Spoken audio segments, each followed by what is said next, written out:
Bienvenidos chicos de cuarto de secundaria, bienvenidos apoderados. Hoy vamos a proseguir con la exposición antológica de esta semana correspondiente al área de comunicación y esta vez es el turno de cuarto de secundaria. Cuarto de secundaria, hay una gran acogida, se nota esa lectura que han tenido sobre tradiciones peruanas de Ricardo Palma Soriano, se nota bastante. Muy bien, hacemos el llamado al alumno Luis Trinidad Santiago Villalba al frente para hacer su exposición correspondiente. Fuerte las palmas para él, por favor. Buenas tardes, docentes, padres de familia y compañeros presentes. En esta ocasión les voy a relatar la tradición de Potencia a Potencia de la obra Tradiciones Peruanas. Esta historia inicia en 1625 durante una gran fiesta con corrida de toros en la Plaza Mayor de Lima, que fue organizada para celebrar la llegada de un nuevo arzobispo, don Gonzalo de Ocampo. La plaza estaba llena de gente y los balcones adornados con muchos lujos.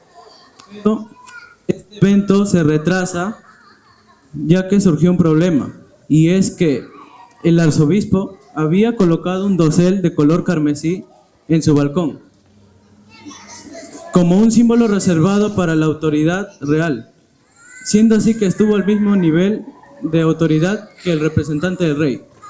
Ante esta situación, el virrey Diego Fernández le envió un recado pidiendo que quitara aquel dosel, ya que consideraba esto como una falta de respeto. Pero el arzobispo, orgulloso y con carácter fuerte, se ofende, retira los adornos de la casa y se va de la plaza en una carroza con confusión. Aún así, el virrey continúa con la fiesta y el pueblo sigue disfrutando de estos eventos. Pero aún así, desde ese entonces se formó una rivalidad abierta entre ambos personajes, ya que el virrey defendía el poder real y el arzobispo hacía valer la autoridad de la iglesia. Don Gonzalo de Ocampo pertenecía a una noble familia con influencia en Roma y Madrid, por lo que incluso decía que pronto tendría el nombre de virrey. Para lograrlo, fue envenenado por un cacique de Recuay, a quien había reprendido severamente, y murió en 1626, a los 54 años de edad. A causa de su muerte no logró alcanzar ese cargo de virrey que él tanto quería. Mientras tanto, la ciudad se quedó en tranquilidad y paz. Y el conflicto que hubo entre la iglesia y el Estado quedó como una lección de soberbia.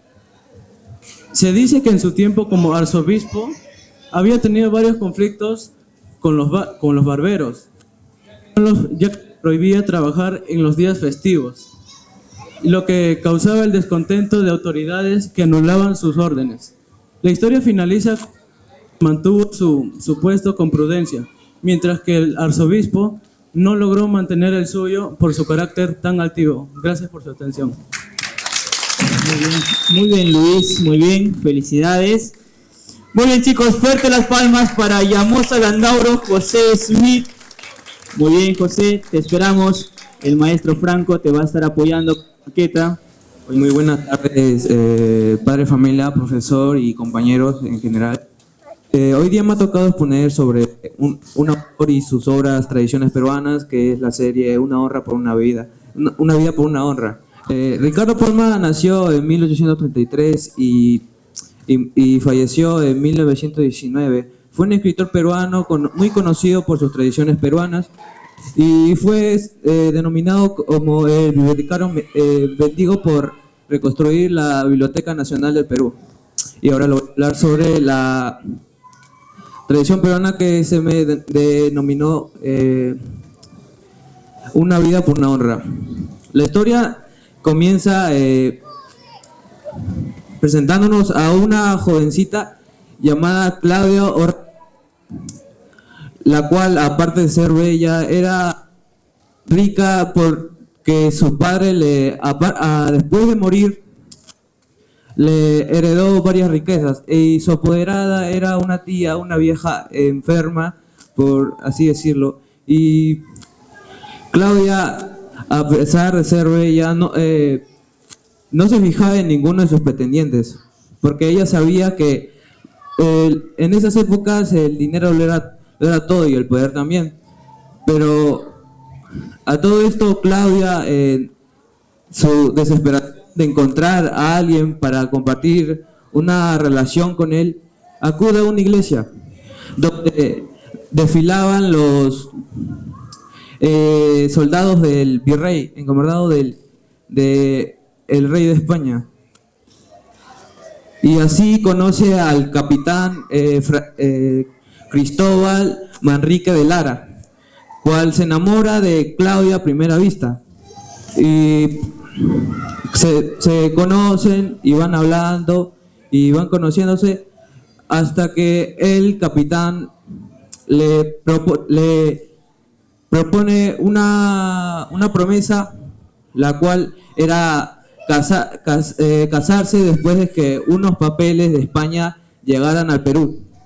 Pero pasaron los meses y Claudia, desesperada porque todavía no le proponía matrimonio, lo empezó a acosar, y el capitán Cristóbal no cumplió su promesa. Él se juntó con el virrey porque Claudia le estaba pidiendo matrimonio, y como él no cedía, pues se juntó con el virrey. Y no se sabe a cierta qué es lo que pasó o lo que hablaron, pero Cristóbal Manrique de Lara desapareció del Perú. Y bueno, después del contexto histórico que nos da una vida por una honra, donde pasan sucesos muy importantes, pasamos 5 años después de este suceso, donde Cristóbal Manrique de Lara regresa otra vez al Perú a una villa minera en Potosí. Potosí en sí ya estaba triunfando, había metales y todo ahí había demasiada riqueza y todo era lujos.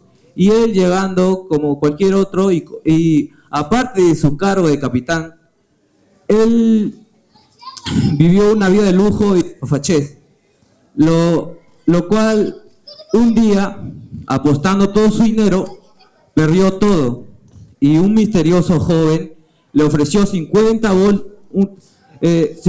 monedas de oro, lo cual él aceptó, pero obviamente, como es Cristóbal, lo perdió todo otra vez. Y bueno, él le dijo cuándo se podían reunir para que le devolvieran las 50 monedas de oro, y él dijo: en 2 días en una plaza cercana en la mañana.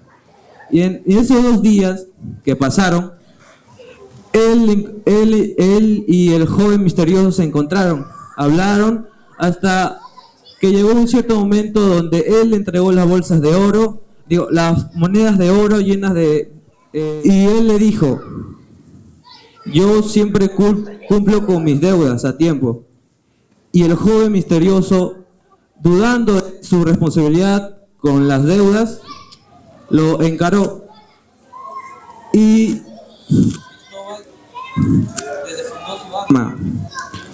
pero el joven misterioso lo apuñaló antes de que algo. Y el joven misterioso, recitando unas palabras, dijo: por mi honra. Después dijo: Claudia te mata. Así finalizando el acto. Y luego la capturaron, y él, por ser un tipo de un cargo mayor en los guerreros de el virrey, fue juzgada y fue salvada por el pueblo a violencia. Luego en una iglesia donde pasó el resto de su vida. La obra refleja lo difícil que era ser una mujer en esa época medieval, virreinal diré, pero en cierta manera la palabra lo era todo en esas épocas. Si tú mentías sobre una promesa, es que estabas deshonrando tu palabra y ibas a ser un mentiroso. Y pues obviamente, como en esas épocas se creía mucho en la palabra de cualquier persona, ella supuestamente pues creyó mucho en él y se ilusionó, y al final acabó matando a un hombre, creo, por desesperación, a quedarse sola. Gracias. Mensaje de la obra, por favor, varones, cumplan siempre sus promesas con una mujer. Si no, ya sabes lo que te va a pasar. Habilidad verbal se llama, habilidad verbal. Muy bien, entonces continuamos. Vamos 2 caballeros y toca el turno de una señorita, una de las pocas señoritas que ha venido hoy día. Se está escondiendo. Me pregunto por qué se está escondiendo.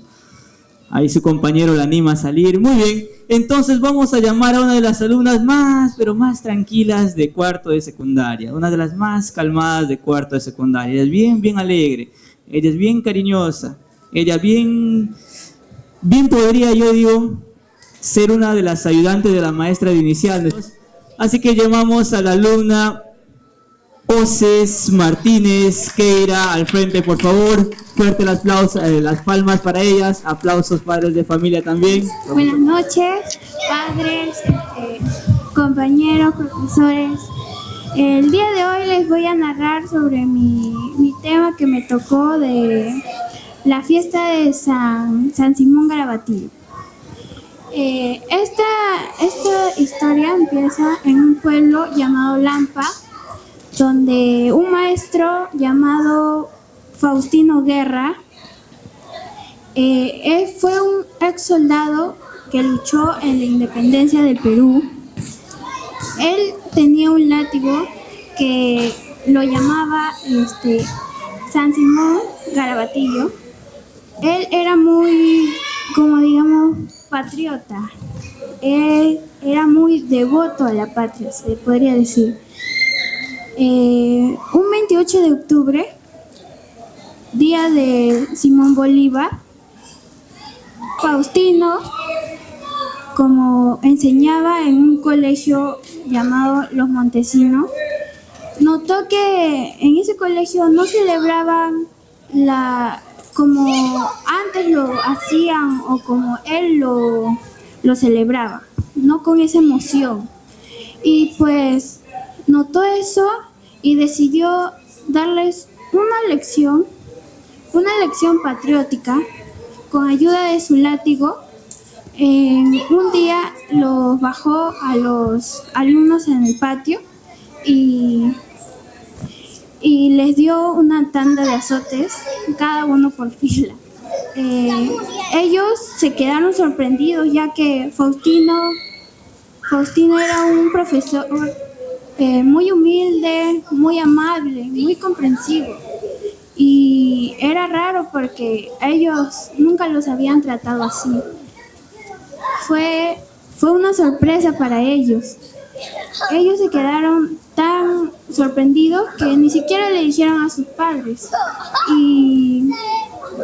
Y al día siguiente el profesor les explicó de que él había notado que en ellos no había esa emoción que él tenía por la patria, que no sentían esa emoción que deberían tener cada uno por su patria. Ellos se quedaron reflexionando, ya que el profesor tenía razón, porque debemos siempre tener a nuestra patria en nuestro corazón. Desde ese entonces, el profesor, los antiguos alumnos recordaban a su profesor, a Bolívar y a su látigo, que les dejó muchas enseñanzas a mano dura, que siempre debemos tener en cuenta nuestra patria y así no se tome mucho en cuenta. Debemos tenerla siempre en nuestros corazones, ya que de donde venimos de donde venimos corre nuestra sangre. Por eso don Faustino les enseñó a sus alumnos que siempre deberían tener en cuenta las fechas de la patria. Gracias. Muy bien, Keira, muy bien. Felicidades para ti, muy bien. Mensaje de la tradición. Las tradiciones, las costumbres de cada pueblo son importantes, hay que valorarlas, más aún de nosotros con un país tan multicultural como el nuestro. Así que llamamos al alumno más tranquilo de cuarto de secundaria, al alumno López Gerard Estefano. Muy bien, fuerte las palmas para él, por favor. Le voy a hablar sobre una de sus obras de las tradiciones peruanas de Ricardo Palma. Ricardo Palma nació en 1833 en Lima, Perú, que empezó a escribir tradiciones peruanas en 1872 y se expandió hasta 1910, donde tristemente en 1919 murió en su casa de Miraflores, Perú. Y siempre será recordado por romper donde querían que el lector se meta como obras cómo y qué y cómo. Ahora sí, a resumen, me tocó de 2 millones. Empieza con un comerciante limeño, donde a pesar de los años fue recaudando mucho dinero en los tiempos coloniales, donde amaba mucho a su hija y tuvo una hija que era muy bonita y muy virtuosa. Y entonces un joven un día la vio y se enamoró perdidamente de la chica. Y la chica correspondió a sus sentimientos del joven. Y entonces el joven fue a la casa de su suegro, le tocó la puerta. Le dijo que se quería casar de frente. ¿Ya? Y el suegro dijo que no porque tenía mucha riqueza. Y le dijo que si no tenía una riqueza mayor o 2 millones, no se podía casar. Y entonces el joven, con la cabeza para abajo, se fue a ganar mucho dinero al extranjero. Y entonces el joven se fue todos los años y no conseguía nada de plata, porque no quería. Y entonces empezó a ganar mucha plata y llegó a la casa del padre, del suegro, y le dijo que se quería casar. Pero el suegro le puso muchas trabas y le dijo que no. Y entonces él se fue caído bajo porque el padre quería un hombre con mucha fortuna, más que él. Y Ricardo Palma nos deja una moraleja, que no hay que preferir el dinero antes que el amor. Gracias.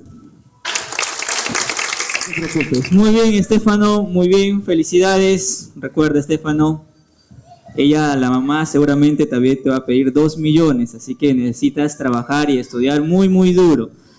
Muy bien, interesante tradición la que nos cuenta. Chicos, varones, por favor, recuerdan, no se trata solo de amor, no se trata solo de labia, también se trata de dinero, lamentablemente, ¿verdad? Muy bien, entonces llamamos al alumno Medina Herrera Fabián.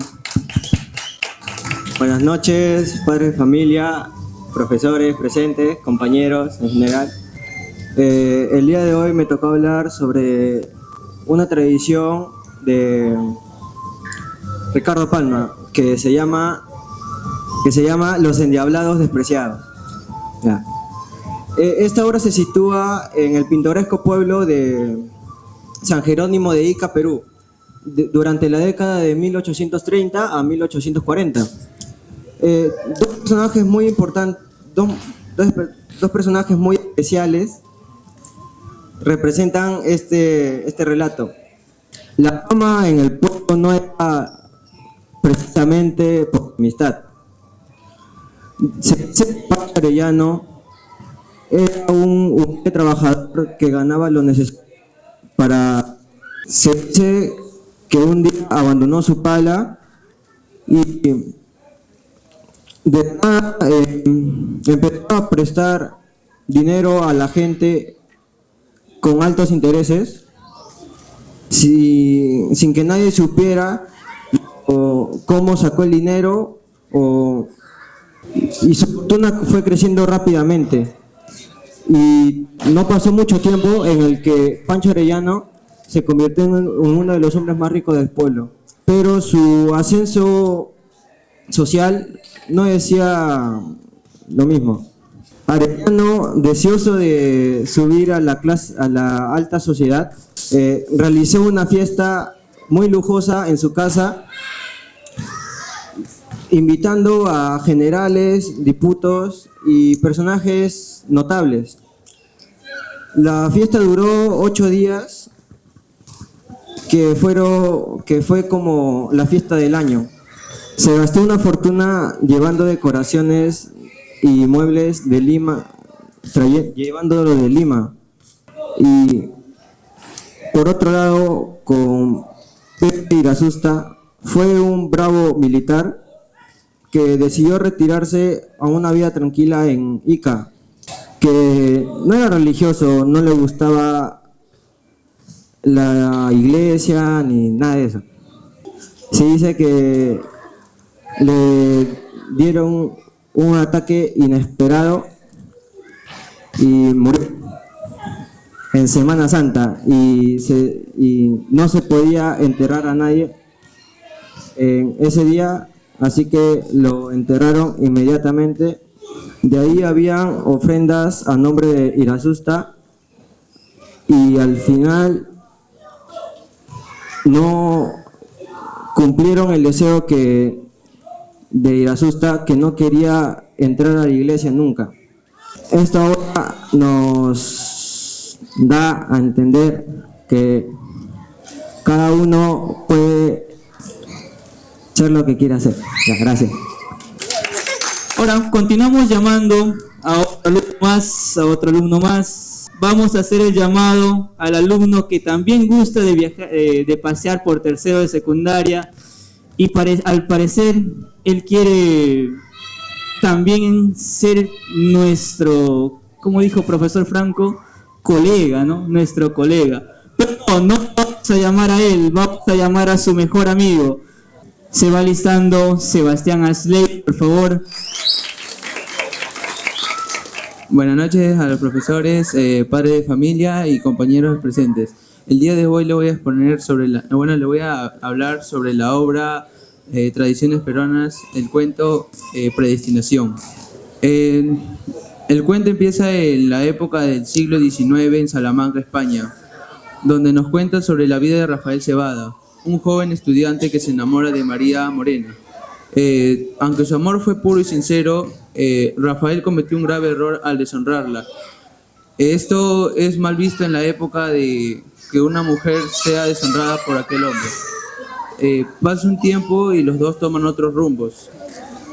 Después de varios años, Rafael se convierte en sacerdote de Lima, siendo así dejando los estudios de la universidad donde estaba estudiando. De repente se tiene que encontrar con una mujer moribunda, a la cual tiene que confesar. Era María, su antiguo amor de juventud. Él la toma de los brazos, pero ella, ya dejando sus últimos alientos, muere en los brazos de ella, dejando así la predestinación que se volverían a encontrar, pero ella moriría en los brazos de él.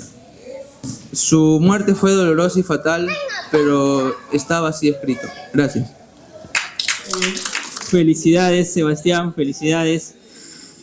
Entonces, mensaje de la tradición de Ricardo Palma, por favor. Hay que cumplir nuevamente las promesas que se hacen a las novias, en este caso, a las novias, ¿sí? No abandonarlas justo cuando nos vamos a casar. Muy bien, pobrecitos aquellos que se casan en estas tradiciones. Muy bien, entonces, ahora sí, llamamos a una señorita. Llamamos al frente a la señorita que está llegando, justo llegando. Ella se ha ido a prepararse, se ha ido a mentalizarse y ahí a pedirle al maestro Franco que la apoye con su maqueta. Llamamos al frente a la alumna Rentería Sánchez Stacy. Fuerte las palmas para ella. El día de hoy les voy a hablar sobre uno de los cuentos más conocidos de Ricardo Palma, titulado El Virrey de los Milagros, que forma parte de su obra famosa Tradiciones Peruanas. Este cuento nos muestra cómo era el Perú durante el virreinato. El Virrey de los Milagros está ambientado en Lima durante la época en la que el Perú es gobernado por los virreyes enviados desde España. En este tiempo, la Iglesia Católica tenía una gran influencia, que adoraba mucho a una imagen que es la Virgen de los Milagros. Esta historia comienza con un ladrón muy astuto que roba las joyas y los adornos de la Virgen, que eran muy valorados. Y esto causa un gran disturbio en la ciudad, que llega al virrey y este promete públicamente que será perdonado si devuelve las joyas. Pocos días después, las joyas aparecen en el lugar y sin dejar rastro alguno de quién los dejó. El virrey queda asombrado y admirado por la astucia del ladrón y cumple su palabra y lo perdona. Este cuento termina de forma ingeniosa y con un toque de humor característico a Ricardo Palma. Gracias. Muy bien, Stacy, muy bien, felicidades.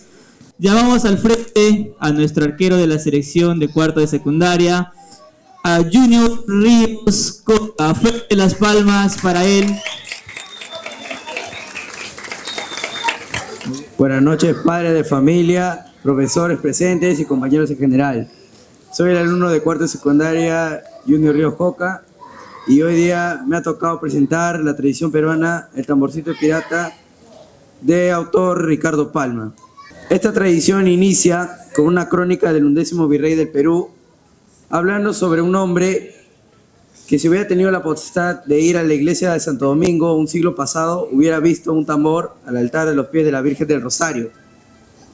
Claro que no lo vio él, pero sí fue su paisano, el padre Juan Meléndez, autor de la curiosa crónica dominica escrita en 1681. Entre los primeros virreyes del Perú fue Juan de Mendoza y Luna, Marqués de Esclaros y de Bayuela, señor de las villas de la Higuera. Su comercio tuvo mucho auge con el establecimiento del Tribunal del Consulado, se creaban escuelas para los niños pobres y en Lima se estableció un sínodo. Se encontró cerca de Cañete una mina de oro de 23 quilates, la cual bautizaron con el nombre de Montes Claros. Y de tiempo después un derrumbe destruyó la entrada. El virrey se vio azotado ya que tenía unos conflictos con el país de Holanda. Entonces, el virrey no tuvo más opción que averiguar cuántas personas podrían estar en actitud de tomar las armas y pelear contra los holandeses. Pero del número que estábamos, no era ni llegaba a 2000. Entonces, ya que el virrey sabía que tenía el enemigo con que tenía que enfrentarse, era aguerrido, orgulloso por recientes victorias. Y el lector nos dice que el enemigo, ¿quién era? Era nada más y nada menos que el pirata holandés Jorge Spitzberg, quien con 4 galeones bien artillados y acompañado de 800 lobeznos asaltaban las costas y saqueaban los puertos. Desesperado, el virrey armó a Cañete con 2 buques, tripulándolos con más de 600 hombres, y dio al mando a su sobrino Rodrigo de Mendoza. Y los barcos se hicieron a la vela. La batalla se encontró en Cañete, a 90 millas más o menos de Lima.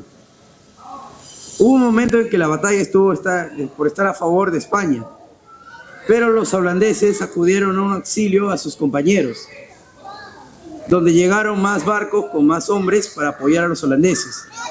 Entonces abordaron nuestra nave y nuestros marinos no tuvieron otra opción más que arrojarse al agua. De los 600 hombres, permanecieron ahogados 160 y 110 al filo de las hachas de los holandeses. Rodrigo de Mendoza seguía azotado por los demás holandeses, mientras que su segunda mano, Palomeque de Lendín, se vio azotado por 3 marinos que le impedían regresar a su nave. Entonces, Palomeque de Lendín no tuvo más opción que tomar un tambor que había en la popa, arrojarse al agua y usar la caja de guerra como salvavidas. Después, Palomeque de Lendín nadó cuanto le era posible, impulsándolo con las olas cuando llegó a una playa donde lo encontraron al día siguiente. Después, Palomeque de Lendín hizo una suntuosa fiesta trayendo un tambor como símbolo de protección y de gloria de los holandeses. Luego fueron a la iglesia de Santo Domingo, donde colocó el tambor a los pies de la Virgen de Rosario, como símbolo de que el tambor, que era como símbolo de gran victoria y protección por muchos años, estaría junto a la madre del amor eterno. Gracias. Buenas noches con todos, padres de familia, profesores y compañeros. El día de hoy me tocó exponer una tradición peruana llamada Mujer y Tigre, que nos relata la historia de doña Sebastiana, una mujer que fue huérfana y que con el pasar del tiempo fue acogida por otra familia, y mientras más pasaba el tiempo encontró el amor y su amor fue correspondido y logró casarse. Mientras iba pasando el tiempo, su amor dio frutos y consiguió tener 2 hijos. Cuando van pasando los años, su marido se cansa de ella y se aburre y termina siéndole infiel y sacándole el matrimonio, divorciándose totalmente de ella. Doña Sebastiana, por dolida y más que dolida, enojada, fue y planeaba una venganza contra su esposo, contra su ex esposo. Como quería verlo sufrir, un día lo amarró, lo secuestró y fue con sus 2 hijos enfrente de él, asesinándolos a los 2 enfrente de él y asesinando a su amante. Y como ella, cediendo a la locura, también se mató y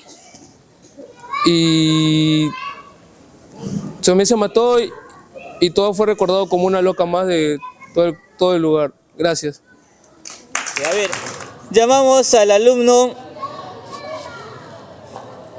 que se preocupa bastante si no le vienen a recoger, ¿no? Él está muy preocupado si no vienen, y obviamente si no le envían su lonchera también. Eso es lo más importante para él. Así que llamamos al alumno Aarón Valentino Nivín Romero. Por favor, fuerte las palmas para él. Buenas noches, profesores, padres de familia y compañeros en general. Hoy les voy a contar un cuento de la obra Tradiciones Peruanas del autor Ricardo Palma, titulada Una carta de Indias. Esta obra comienza mostrándonos al licenciado don Cristóbal Vaca de Castro, nacido en Mayorga en 1492 y por los años 1540 ejerciendo su cargo como juez en la audiencia de Valladolid. Comienza cuando el juez llega de uno de sus tantos viajes hacia España, a punto de reunirse con el rey Carlos V, pero el rey Carlos V es notificado de los conflictos que estaban sucediendo en los reinos de Nueva Granada. Para los que no sepan, eran las colonias que habían sido fundadas acá de España, aquí en Perú. Entonces, el rey Carlos V encomendó al licenciado ir a administrar estas colonias y ver las acusaciones que se estaban levantando entre a Pizarro y a Benalcázar. Cuando el licenciado llega acá, exactamente a Popayán, se le es notificado la muerte del marqués Almagro el Viejo y tras el levantamiento de Almagro el Mozo. Al no haber otra figura de autoridad, el licenciado se dirige con el ejército a liderar la batalla en Chupas, en Quito, donde es una gran batalla, casi igualados, donde 1000 soldados versus 800 soldados almigristas. El licenciado no sabía cómo dirigir un ejército tan grande. Estaba asustado y a punto de irse por el temor de perder su vida. Pero sucede algo, que es que esos 800 soldados almigristas estaban no tan bien administrados en el campo de batalla, lo que le dio una ventaja táctica al ejército del licenciado, ganando esta batalla. Después, el licenciado se le notifica la hazaña al rey a través de una carta, pidiéndole que no se preocupara, que él administrará las colonias por él en su nombre del rey. Pero no más lejos de la realidad, el licenciado Vaca de Castro tenía otras intenciones, el cual era quedarse con las riquezas de las colonias liberales de los almigristas. Entonces arma un plan, escribe otra carta que se le dirige a su esposa, doña María de Quiñones, titulado Una carta de Indias, donde le explica su plan, el cual es mandarle dinero a su esposa para que compre cosas en España y si puede, compre zonas rurales, lo que nosotros conocemos como terrenos, para poder ocultar el dinero y no pagar tributo real a la corona española.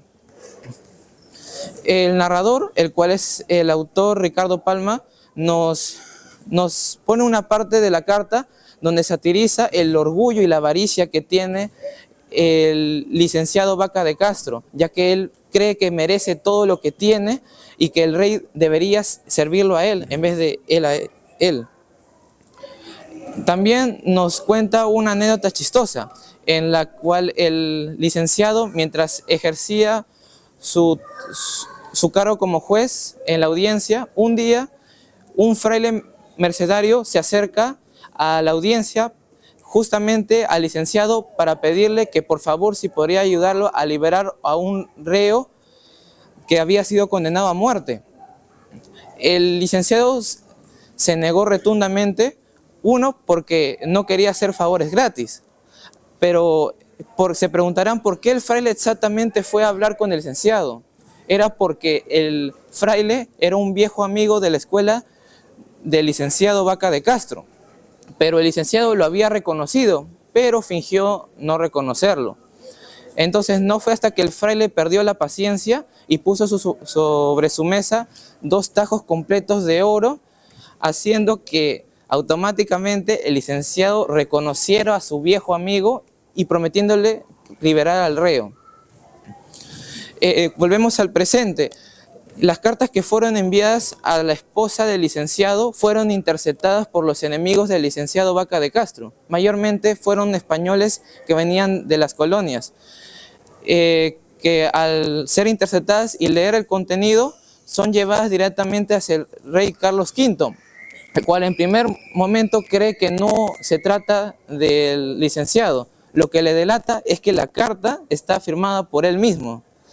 Entonces el rey Carlos V llama al licenciado, le quita su cargo de administrador de las colonias, de juez, sus riquezas, y lo exilia del lugar, prometiéndole su próximo juicio. Pero ese día nunca llega, porque en ese tiempo la administración de justicia era pésima, que no fue unos años que volvieron a retomar el caso, donde el licenciado ya era un hombre viejo y moribundo, que fue condenado a pasar el resto de sus días en una prisión en Augusto, donde finalmente muere. Esta historia termina con el autor Ricardo Palma explicándonos la ironía del fin del licenciado, ya que por él mismo fue su caída, y que gracias a esa carta será recordado como una vergüenza para la corona española. Gracias. Genial, genial, genial, genial, genial, genial, genial. Muy bien, Aarón, felicidades. Hablándonos acerca de cómo la codicia puede hacer que un hombre que obtiene el poder, pues termine perdiéndolo todo, ¿no es así?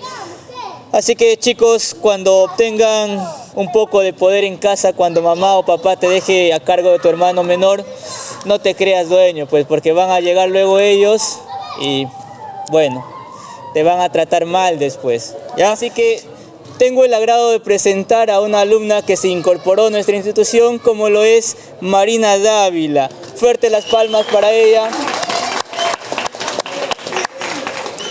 El día de hoy les voy a presentar una de las tradiciones peruanas de Ricardo Palma. El título Justos y Pecadores representa las atribuciones humanas y cómo las personas que parecen justas o virtuosas pueden llegar a cometer injusticias o errores. Palma criticaba la doble moral y cómo la verdadera justicia no siempre iba de la mano con las apariencias. En los personajes principales tenemos a Engracia, que representa los celos, la venganza, la ira y el rencor. Por otro lado, San Martín representaba la infidelidad, la traición y la falsedad. En personajes secundarios tenemos a la sobrina de Maese Virgitanga y a San Juan de Toledo, quien era hermano de Engracia. Este simbolizaba la obediencia a ciegas y cómo en un momento de ira podemos enloquecer. La historia comienza en Lima en 1805, en una barbería y bodegón donde trabajaba Maese Virgitanga junto con su sobrina, una joven muy hermosa. Hubo un tiempo donde hubo una pelea y al lugar llegó San Martín de Salazar, donde quedó enamorado y encantado de la muchacha. Pero si retrocedemos un poco, ese estaba comprometido con Engracia, pero desde que se enamoró de esta muchacha empezó a ser cortante y fríamente con ella. Incluso en una entrevista le dijo que no se iban a llegar a casar porque necesitaban el consentimiento de sus padres y el permiso que todo buen hidalgo nacido debería solicitar. Tiempo después, ella le dijo que no tenían en común sangre de morería y ella se sintió muy humillada, a lo cual le dijo a su hermano que haga algo al respecto. Y le dijo, hermano, mátalo. Este fue al lugar donde él estaba, que se encontraba en la barbería y bodegón, y acabó con su vida apuñalándolo por detrás y susurrándole al oído, Dios dirá. Buscaron sospechosos, pero no los encontraron.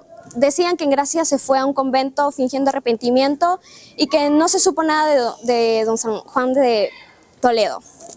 Tiempo después falleció Toledo y cuando las autoridades quisieron saber de qué había en su sepultura, encontraron un pergamino pequeño donde él confesaba lo que le había hecho a San Martín, diciéndole, yo don Juan de Toledo, en quien se hubieseis por santo y quien usó hábito penitenciario, no por virtud, sino por dañada malicia, declaro en hora suprema que por agravio que me hizo San Martín de Toledo y por la honra que Dios me dio, le quité la vida a traición. Y después de su sepultura, buscó la manera de entrar a su tumba, en lo cual se llevó su cadáver y comió a pedazos su corazón, le quitó la cabeza y volviéndolo a enterrar, se llevó su cuerpo con él y este era un recordatorio de su traición y venganza a su hermana, por lo que la había traicionado con una infidelidad, por así decirlo. Los notarios destruyeron este pergamino porque este hombre es catalogado como un hombre santo, pero en realidad no lo era. Por otro lado, si lo vemos, esto pasa a diario porque los documentos que a veces son archivados nunca son resueltos, entonces quedan al aire. Y dijeron que nunca más iban a confiar en las personas solamente por sus apariencias. Gracias. Muy bien, Marina, felicidades. Una tradición que nos habla acerca de lo que pasaba en las barberías antiguamente, no como ahora, que solo vas, te cortas el cabello. Antes se iban, se enamoraban, pero por algún motivo se enamoraban de alguien, pero si tenía una sobrina o una hermana que era un poco más agraciada o más joven, pasaba lo que le pasó a este caballero, pues. Dejó a la enamorada, cortejó, se fue por la sobrina y Marina, como nos explicó, pues el hombre terminó muy mal, ¿verdad? Porque los celos de las mujeres son terribles, hay que tener mucho cuidado. Así que, señores, padres de familia, hay que llegar puntual a casa siempre, hay que llegar muy puntual siempre. Muy bien, entonces continuamos con otro alumno, donde está, y hablando de barberías, hablando de cortes de cabello, hablando de enamoramiento, amores y paseos y tercero de secundaria, llamamos al alumno Marengo Franco, tocayo del profesor Franco. Fuerte las palmas para él. Les voy a hablar sobre tradiciones peruanas y mi cuento que me ha tocado ha sido Las Cayetanas. Bueno, esta historia se remonta en Lima en 1704 por el clérigo filipense Gregorio Báñez, que decide invertir 80,000 pesos a fundar un beaterio con los permisos anticipados de Roma y del monarca español. La comunidad de abajo del puente apoyaba mucho este proyecto.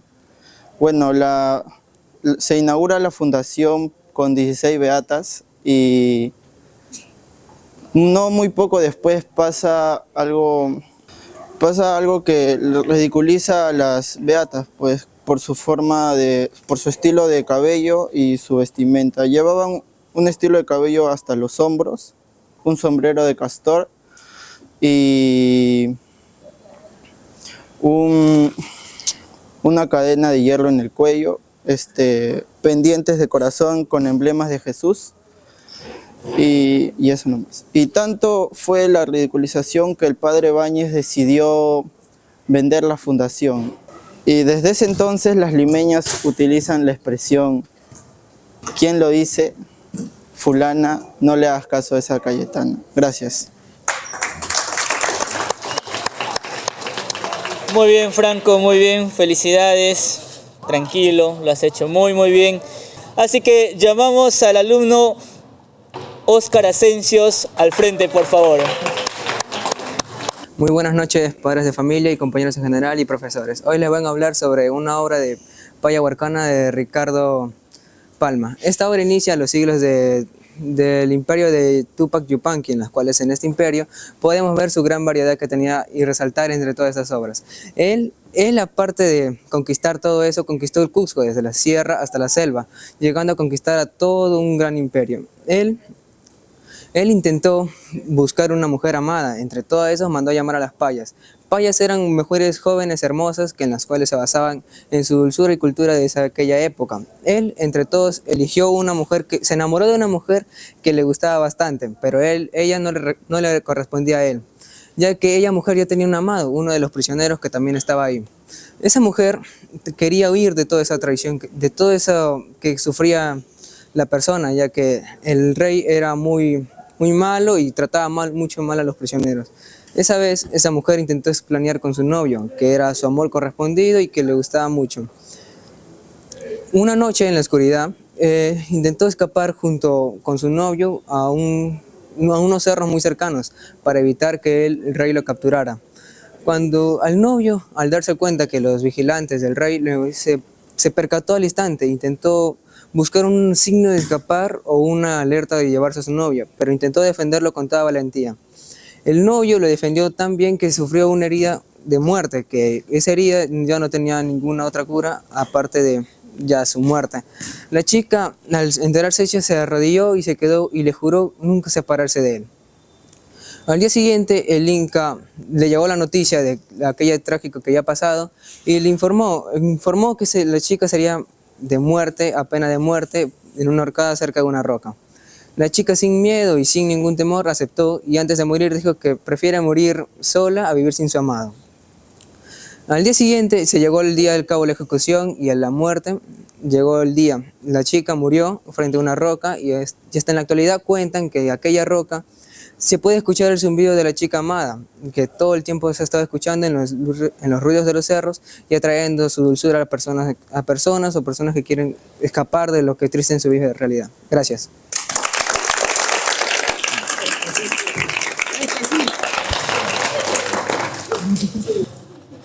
Muy bien, me agrada que voltean a verme como buscando aprobación. Tranquilos, chicos, tienen que ver a sus padres, ellos son los que están escuchándoles. A ver, increíble historia, nos habla acerca, como nos decía Óscar, sobre el verdadero amor, diría yo. El amor que existe desde tiempos tan pretéritos, el amor que ha permitido que ustedes tengan los vástagos que tengan, muy alegres ellos, muy tranquilos ellos siempre.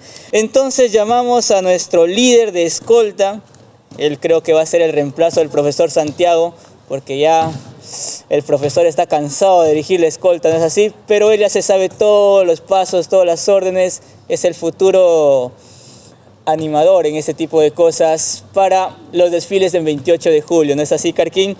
Muy bien, entonces llamamos a Kevin Carquín Ardián al frente, por favor, fuerte las palmas para él. El día de hoy les voy a hablar sobre una obra titulada El Cristo de la Agonía. Pues la obra empieza de una forma hablándonos sobre un pueblito llamado San Francisco. El pueblito tenía una cantidad máxima de 70 millones de habitantes. Este pueblo estaba cerca de un volcán llamado Isis, si no me equivoco. Y pues resulta que este volcán estaba, según sacerdotes científicos, decían que este volcán está dormido por siglos. Hasta que un 22 de marzo de 1587, este volcán hace un sacudimiento al pueblito, digamos. Pues ese mismo día el pueblito básicamente queda un poco destruido, digamos, pero más nos centramos en una galería de pinturas. Luego de esto nos cuentan que justo cerca de ese volcán llamado Isis, no me equivoco, hubo una batalla de Colombia, que si no me equivoco decía la independencia de los colombianos. Luego de eso hablamos sobre nuestro protagonista, que sería San Miguel. San Miguel era un pintor que le gustaba mucho la perfección, digamos. Y pues luego de esto a San Miguel le encomiendan hacer una obra. Una pintura, disculpe. Esta pintura se la mandan a hacer, obviamente. Luego de esto, él culmina la pintura, se va a un pueblito llamado Jeobar. Y la pintura queda en manos de su esposa, llamada Jimena. Luego su esposa, como es un poquito descuidada, la infeliz esta deja que la pintura se maltrate, se moje o se manche exactamente. Luego de esto mandan a uno de sus discípulos. Y pues ese discípulo llega, básicamente lo llaman para arreglar la pintura ya que estaba dañada. Este discípulo se pone manos a la obra y arregla la pintura. Luego de esto llega San Miguel y ve su pintura. Y él a simple vista se da cuenta de que esta pintura ha sido manipulada.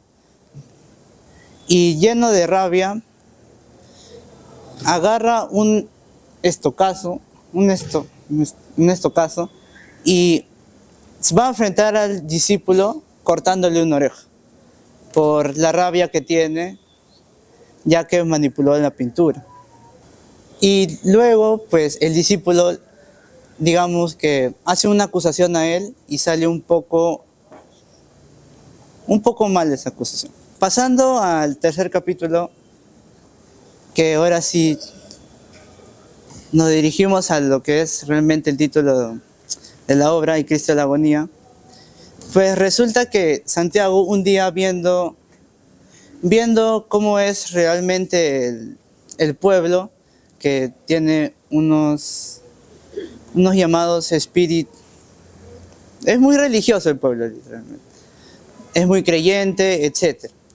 Decide pintar una de las pinturas llamadas La Agonía de Cristo.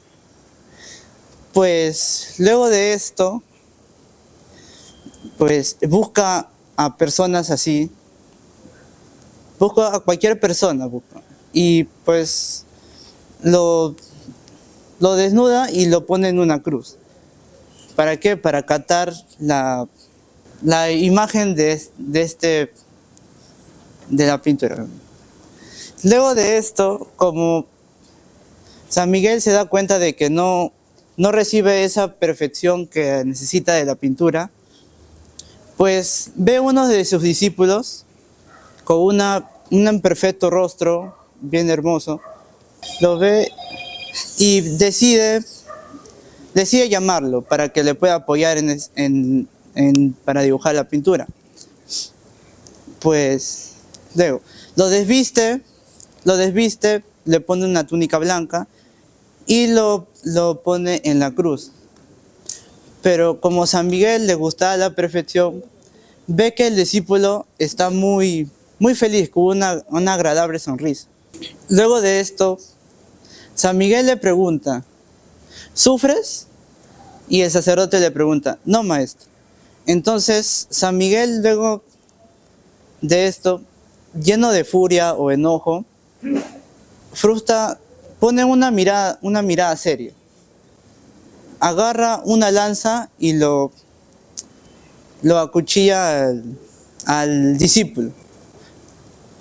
Y luego de esto, pues, San Miguel ve que tiene una perfecta imagen de Cristo agonizando, ya que el sacerdote tiene una cara de dolor, sufrimiento, etc.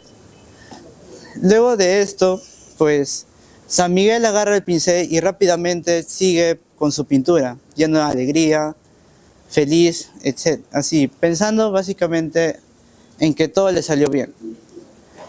Luego de esto, pues va donde está el sacerdote en la cruz, pasa su mano suavemente por la frente y se pone a pensar todo lo que pasó en su vida. Luego de esto, digamos que San Miguel reacciona un poco y se da cuenta del crimen que ha hecho, que sería que básicamente casi mata a alguien. Y luego de ver la atrocidad que ha hecho, agarra y sale corriendo del estudio. Luego de esto, pues a San Miguel se le hace como un pequeño juicio, donde él sale ileso básicamente porque el discípulo aceptó hacer esta pintura.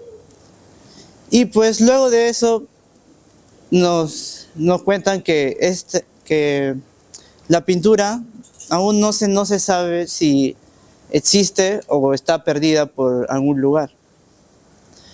Luego de esto, San Miguel fallece el 27 de noviembre de 1673. Gracias.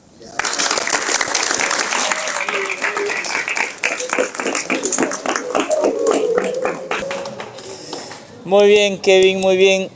Felicidades, una muy buena exposición acerca de cómo la fe, como dice Ricardo Palma, un hombre creyente también, la fe, ¿qué es sino la fe? Aquel espacio que nos permite ir y nosotros pues encontrarnos a nosotros mismos, dejar los malos momentos de lado, hablar un rato con alguien que a veces nos responde, a veces no, pero que siempre nos está escuchando, según Ricardo Palma y según muchas otras personas más que son creyentes, ¿no? Donde yo me incluyo. Entonces llamamos al alumno Justin Lomel Inocente Minaya al frente, por favor.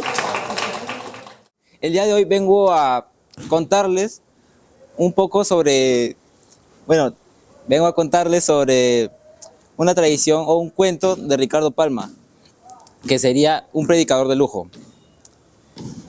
Este trata sobre un padre llamado el Padre Samamé, que viene desde la orden dominicana, y en 30 años de conventualidad, este solo predicó una vez la palabra, pero esto le bastó para su fama. Esto sucedió en la tierra donde el diablo se hizo pasar por cigarrero, y no le fue del todo mal. En Huacho, hace muchos siglos, esta era considerada ciudad de pescaderos e incluso era considerada como tierra de charlatanes.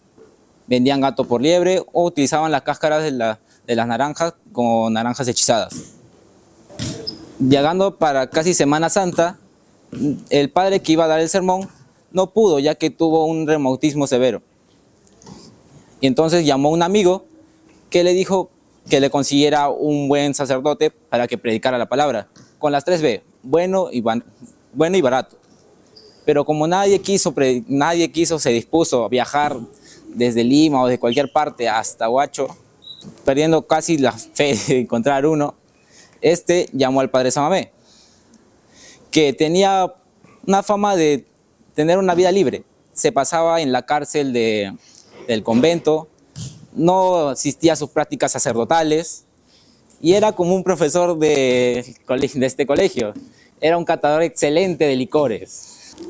Pero bueno, lo contrataron entre trago y trago y se lo llevaron junto con el amigo que fue su guía hacia la ciudad de Huacho.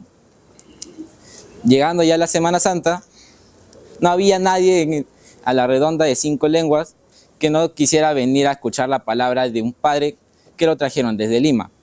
El padre Samamé se subió al púlpito y invocó al Espíritu Santo como pudo.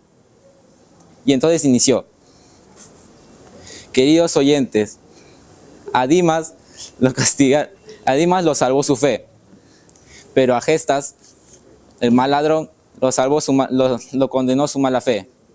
Y a ustedes, huachanos y queridos oyentes, los condenas por malos ladrones. Y entonces el público empezaron a murmurar de que era un padre falso. Pero entonces se reivindicó. Pero Dios es misericordioso y omnipotente. Y con mucha fe, ustedes serán unos buenos ladrones. Aunque el público lo ovacionó. Y fue del gusto de la mayoría. El sacerdote que lo contrató estaba a punto de renegarlo, reclamarle que lo había llamado ladrones a los huachanos. Pero este sacerdote solo dijo: me los mamé. Y cuando le dijo que se había salvado porque le dijo que iban a ser buenos ladrones, él relajadamente respondió: me los volví a mamar. Y colorín colorado, esta tradición se ha acabado. Muchas gracias. Como dato interesante, si Ricardo Palma habla sobre Huacho es porque él gran parte de su infancia y parte de su adolescencia vivió acá en Huacho y por eso sabía un poco acerca de las costumbres y tradiciones de los habitantes de Huacho de esa época, ¿no? Pero bueno, vuelvo a repetir por si no ha quedado claro, Manco Inca, cualquier parecido con la realidad es mera coincidencia, nada más. Llamamos a la alumna Grecia Carolina Chávez Grados. Muy bien, fuerte las palmas para ella.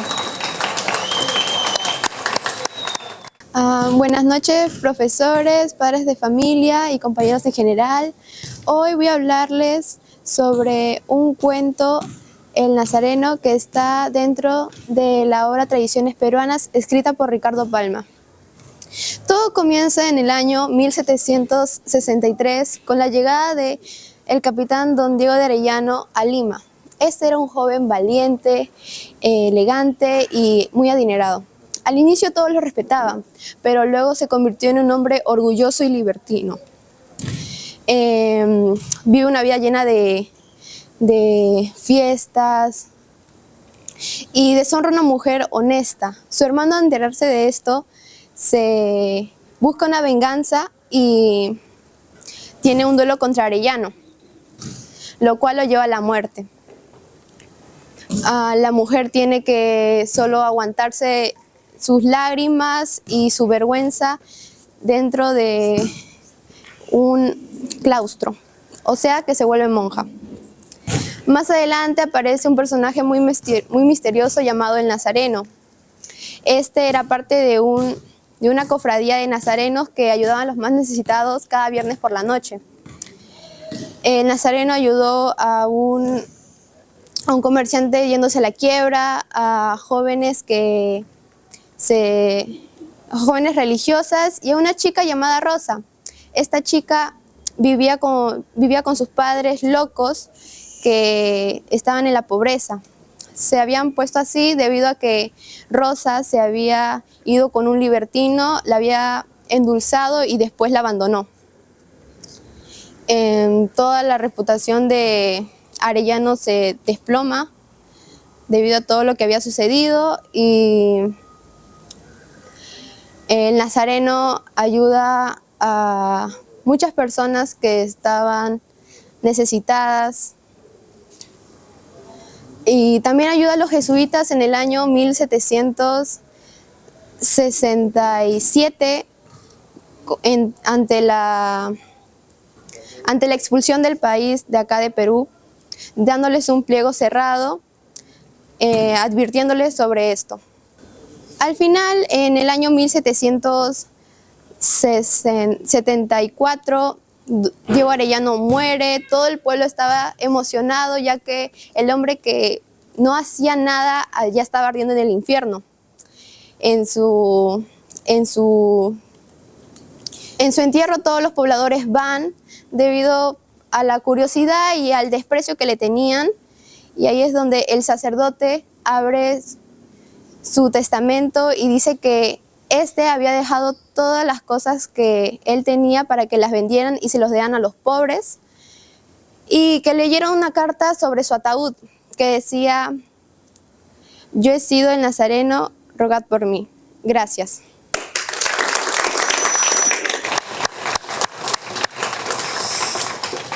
Muy bien, Grecia, muy bien, felicidades. Una tradición que nos habla cómo los seres humanos podemos ser ambas cosas, lo bueno y lo malo, el nazareno y el capitán que no hace nada, ¿no? Somos capaces de los mejores actos de bondad, pero también de lo peor. La dualidad del ser humano, diría Ricardo Palma. Él está muy emocionado, nos quiere contar acerca de 12 caballeros, creo, desde hace un buen rato. Así que, le gusta la danza, le gusta la danza. Llamamos a Murillo Fabricio al frente, por favor, con su monografía, palmas para él. Hoy día les voy a hablar sobre una tradición que específicamente es el cuento de los 12 caballeros de la capa.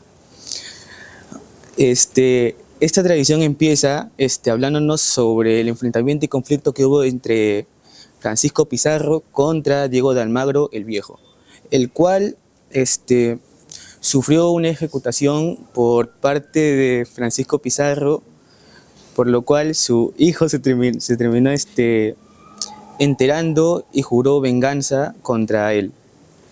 Después nos vamos a los acontecimientos que suceden y procedemos a ver a que Diego de Almagro el Viejo tuvo unos sucesores, los cuales los llamó los caballeros de la capa, ya que eran de linaje noble, los cuales perdieron sus riquezas por la guerra contra los pizarristas, quienes se fueron a llamar los vencedores. Sin embargo, se fueron a apoyar a Diego de Almagro y quisieron vengarse por la muerte de su líder. En los acontecimientos de la obra, a mitad vemos que Francisco Pizarro quiere aliarse o llevarse bien con los demás caballeros, pero les ofrece como una oferta dinero en cambio de su amistad. Pero los caballeros, con la honradez que llevan, les dice que no y los deja con su dinero en las manos. Francisco Pizarro es un hombre el cual les lidera a los pizarristas. Sin embargo, Diego de Almagro, el mozo, hijo de Diego de Almagro el Viejo, es quien lidera a los almagristas, los cuales se juntan para ir contra Pizarro a su palacio, donde está él con los demás pizarristas, y se llegan a enfrentar contra él, ya que uno de los 12 caballeros de la capa llega a catarlo a él, llega a cortarle el cuello, y otro de ellos le llega a dar un remate dándole un jarronazo en la cabeza. Como podemos ver, Francisco Pizarro termina falleciendo en el palacio donde está él. Ahora los caballeros quieren restregar su cuerpo por toda la plaza, mostrando y demostrando que lo llegaron a matar, diciendo afuera del palacio que vive el rey y que muere el tirano. Para ellos ya ganaron, pero después de la guerra, por la muerte de uno de los caballeros, que es un caudillo y termina siendo el líder, termina ocurriendo una revolución, la cual termina matando a cada uno de ellos, incluyendo al hijo de Diego de Almagro el Viejo, que procede a morir degollado por uno de los pizarristas que quisieron vengar la revolución y lo lograron. Esta obra, su mensaje que deja es que la honradez debe ser algo que todos deben tener y que la nobleza no puedes aparentar lo que no eres y todo lo demás. Gracias. Nos habla acerca de los conflictos políticos que había en ese momento, ¿no es así? Diego de Almagro el Mozo quería vengar a su padre, Diego de Almagro. Vamos a continuar. Bueno, llamamos a Rojas Patricio Ailani, por favor, al frente, aplausos para ella. Buenas noches, padres de familia, profesores y compañeros en general. El día de hoy les voy a hablar sobre mi cuento Los polvos de la Condesa, de la obra más conocida de Ricardo Palma, Tradiciones Peruanas. Este relato se basa en la esposa del virrey Luis Jerónimo Fernández de Cabrilla, Babosilla y Mendoza, quien fue curada de la fiebre terciana con la corteza de la planta de la quina, que fue descubierta por los jesuitas. Todo comienza una tarde en junio de 1631. Las campanas de todas las iglesias de Lima plañían fúnebres. El virrey y su amigo consejero Márquez de Corpa se encontraban en el palacio, esperando noticias de cómo se encontraba la virreina Francisca Enríquez. El doctor Juan de Vega, que era el médico del palacio, incluso también en ese momento había llegado a Lima, le dijo que no había esperanzas y que solamente un milagro podía salvarla. Ahí es donde se designa la fiebre como terciana, que era conocida por los incas como si perteneciera en el valle del Rímac. El sacerdote jesuita llega al palacio afirmándole que sí se salvaría, pero antes de eso le dijo estas palabras: quiero ver a la virreina, tenga vuecencia fe y Dios hará el resto. La virreina se recupera milagrosamente y hace una gran fiesta en el palacio, conmemorando su restablecimiento. Por otro lado, había un indio, Loja, que era llamado Pedro de Laiva. Él bebió eso para calmar los ardores. Él también quiso experimentar hacer beber eso a los otros enfermos. Por eso es que por algunos años los jesuitas lo tenían en secreto. Por eso es que por mucho tiempo los polvos de la quina se conocieron como los polvos de los jesuitas. Gracias. Muy bien, muy bien. Fuerte las palmas para el compañero Jesús Pantoja Alfaro.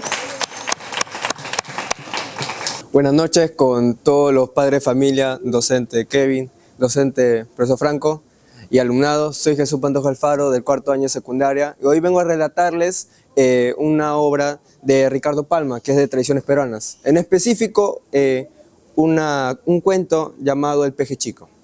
El Peje Chico comienza en Trujillo, en la ciudad amurallada. En el año 1575. Aquí vive un indio llamado Don Antonio Jaihuac, el cual vivía de una forma muy humilde, que no tenía muchos lujos y vivía con, ¿cómo puedo decirlo? De una manera muy jovial con todos, pero tenía un gran secreto, que era el que... tenía un gran secreto, el cual era el que era descendiente de los Gran Chimú. A su vez también vivía un mercader español llamado García Gutiérrez de Toledo, el cual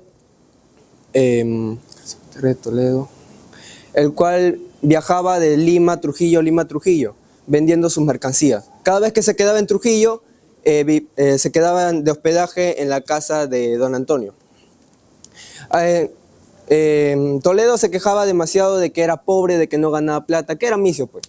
Don Antonio escuchó todas sus súplicas y él, al ser heredero de los Chimú, le dijo que tenía un gran tesoro, y el cual era el peje chico y el peje grande.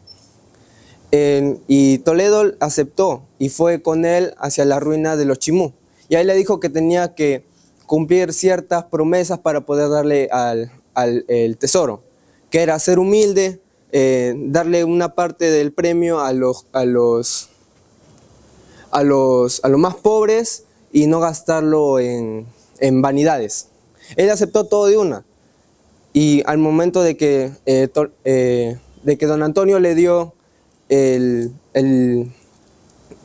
tesoro a él, se fue de frente a la capital y gastó todo en vanidades, en mujerzuelas, hasta incluso le dio una parte del dinero al rey de España, el cual era para crear una pequeña amistad, la cual solamente era por conveniencia.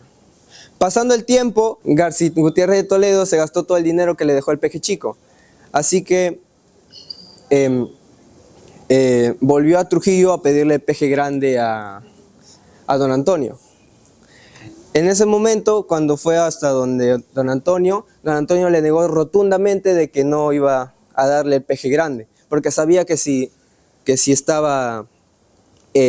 daba el peje grande, todo se le iba a gastar en vanidades y cosas así. Así que no se lo dio y le negó el paso. De ahí Toledo se fue arrepentido con el rabo entre las patas, sin nada básicamente, hasta el punto de llegar a un convento de frailes franciscanos, donde murió básicamente solo y misio. Gracias. Hablándonos acerca de que hay que saber aprovechar cuando tenemos dinero, hay que ahorrar, no hay que guardar pan para mayo, a veces solían decir. Llamamos al alumno Sarria Montero Estefano, por favor, fuerte las palmas para él. Buenas noches, señores padres de familia, profesores presentes y compañeros. Yo soy el alumno Estefano Alessandro Sarria Montero y el tema que me ha tocado hoy día está dentro de la colección de cuentos que son mayormente ficticios del autor Ricardo Palma. Las obras son de tradiciones peruanas y el cuento que me tocó leer es sobre los duendes del Cusco. La historia comienza en el Perú virreinal, un Perú que se encontraba gobernado por el virrey don Francisco de Aragón. Ese virrey llegó a ser a los 32 años. Todos lo criticaron, toda la corte española lo llegó a criticar. ¿Por qué? Porque ese autor mayormente se dedicó a hacer poemas de amor y poesías de amor. Todos criticaron eso, a nadie le gustó. En ese momento apareció el rey Felipe III, quien lo defendió. Dijo de que por más joven que sea, era el mejor prácticamente, y de que por más que Esquilache, que era prácticamente el príncipe del virrey, donde gobernaba el virrey, se encontraba en un buen estado. Terminando esto, Ricardo Palma nos da a entender de que por más joven que sea un virrey, puede llegar a hacer grandes cosas. Puede ser el más inteligente, puede ser la persona que logre realizar cambios realmente. Ahora nos trasladamos al Cusco, un Cusco donde se encontraba un almirante que era muy abusivo. Ese almirante pensaba que por tener títulos, ser la gran cosa, tener un buen cargo, ganar varias batallas, pensaba que era el mejor, tenía un ego muy alto. Un día, el pueblo donde se encontraban todos ellos se quedó sin agua.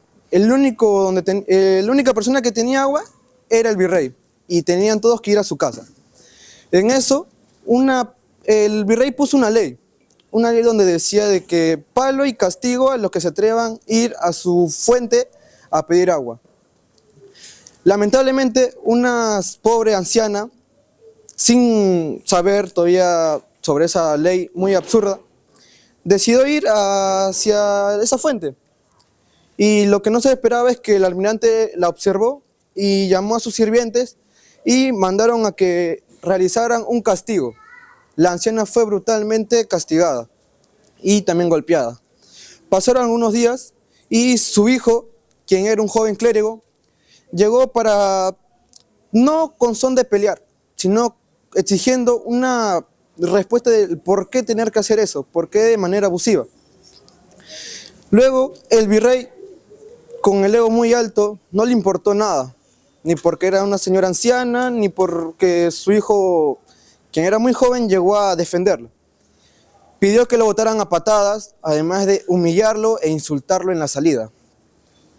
El pueblo se enteró de eso, la iglesia y todos se molestaron mucho, que decidieron anexarlo y prácticamente lo consideraron como que todos lo odiaban prácticamente, las comunidades, y era excluido de Dios, a Dios.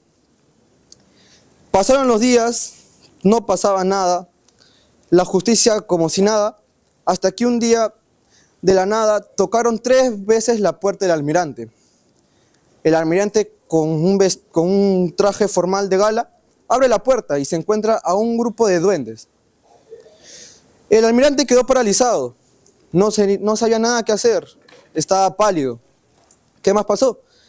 En eso, los duendes, de forma misteriosa, el almirante fue agarrado mágicamente. Y en eso, los duendes para eso ya habían construido una hoguera, y todos los habitantes lo habían visto, y habían escuchado cómo construían la hoguera y cómo todos se reunían. Una vez capturaron al almirante, lo cogieron y lo pusieron en la hoguera. Al amanecer, las autoridades y habitantes de esa comunidad encontraron al almirante muerto. ¿Qué había pasado? Habían tomado justicia mágicamente, ya que ninguno se atrevía a hacerlo. Por más que la justicia trató de averiguar quiénes fueron, no encontraron nada. Y lo más sencillo que buscaron fue prácticamente archivar el caso. Hasta ahorita, bueno, en ese momento de la historia, nadie sabía quién era el que provocó esa justicia. Muchos pensaron que fue el joven clérigo de la pobre anciana, pero no fue así. Con esto, prácticamente, el autor Ricardo Palma nos da a entender, según mi punto de vista, de que por más títulos, rangos o seamos superior a alguien, no significa que tengamos que pisotearlo o humillarlo, porque prácticamente todos tenemos algo en especial. Tal vez no seamos mejor en pintura, pero sí en otras cosas, y eso todos lo deben saber. Y con esto doy concluido a mi obra. Espero que les haya gustado. Muchas gracias. Muy bien, realmente se ha entendido muy claro lo que nos quiso decir él. Es una linda tradición, ¿verdad, Estefano? Muy linda. No hay que abusar del poder, señores, no hay que abusar. Una tradición que nos transporta a otro mundo, un mundo diferente al nuestro, pero que al final nos ha servido de base para ser lo que somos a día de hoy. Llamamos al alumno Paolo Cortés al frente. Por favor, fuerte las palmas para él. Buenas noches, profesores, padres de familia, compañeros. Hoy les voy a hablar acerca de la Casa de Pilato, que pertenece a la obra Tradiciones Peruanas de Ricardo Palma. Esta historia comienza hablándonos de una casa que se encuentra en Lima, al frente de la capilla de la Virgen del Milagro. Esta casa es muy peculiar a las demás y se dice que perteneció al conquistador español amigo de Pizarro. Se dice así porque la ubicación de su escalera era particular a las demás. Se ubicaba al frente en la puerta en la calle. Y esta era una característica muy peculiar para ellos. La casa había sido mandada a construir en 1590 por el comerciante español Esquivel y mandada a diseñar por el padre jesuita Ruiz del Portillo. Esta casa estaba conectada subterráneamente en 6 cuadras y conectada con el convento de San Pedro. Esta casa también sirvió para posada, mercado y hasta llegó a manos de la Inquisición. y también ha resistido varios terremotos.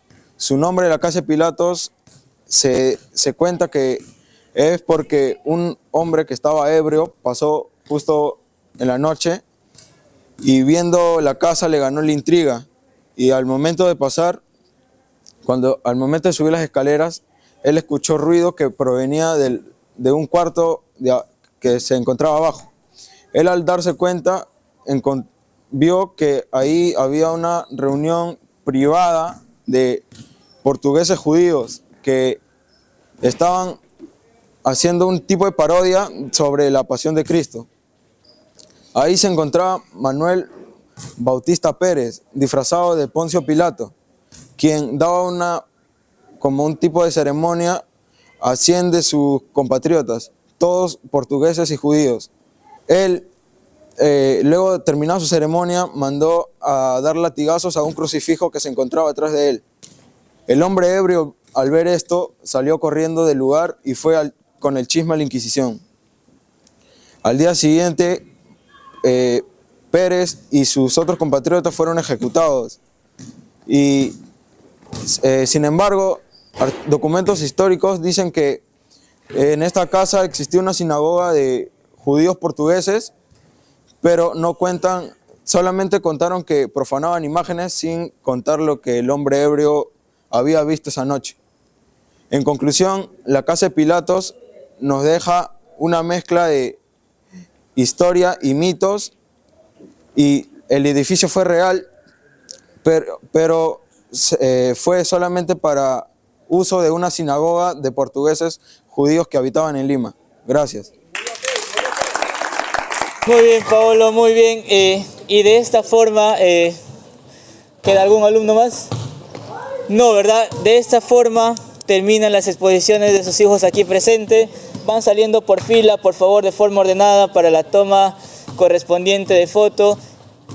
Y también recordar a aquellos padres que han traído algún presente, es el momento pasado a la toma de foto para que vayan haciendo la entrega del obsequio correspondiente.